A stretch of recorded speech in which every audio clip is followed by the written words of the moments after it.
আজকে একটা veg sandwich তোমাদের সাথে শেয়ার করব, যেটা বাচ্চাদের টিফিনে দেওয়ার জন্য খুব ভালো।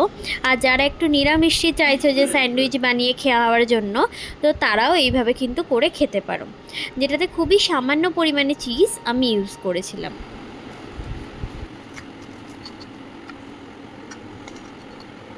দেখতেই পাচ্ছ যে কতটা ক্রিস্পি হয়েছিল। আমার ঘরেতে কিন্তু যা সবজি ছিল সেইগুলোই আমি ইউজ করেছি। তোমরা কিন্তু এতে যদি অন্যান্য সবজি অ্যাড করতে চাও তাহলে করতে পারো।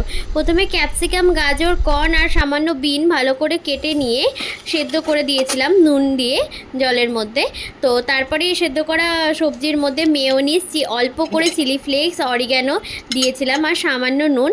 তোমরা কিন্তু চিলি ফ্লেক্সটা একটু বাচ্চারা কীরকম খেতে চায় তো সেই অনুযায়ী দিও।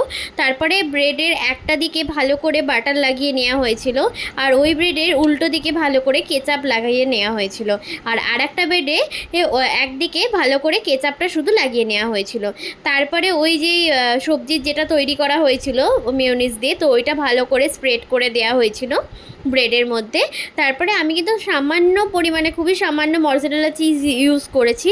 তোমরা যদি চাও এটা নাও ইউজ করতে পারো, কেউ স্কিপও করতে পারো। আর একটুখানি বাচ্চাদের যাতে টেস্টটা একটু টেস্টফুল করার জন্য চিজটা ইউজ করতে পারো।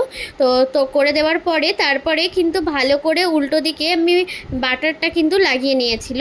তো বাটারটা লাগিয়ে নেওয়ার পরে তারপরে এটাকে কিন্তু ভালো করে ভাজতে হবে যাতে এটার টেস্টটা আরও সুন্দর হয়।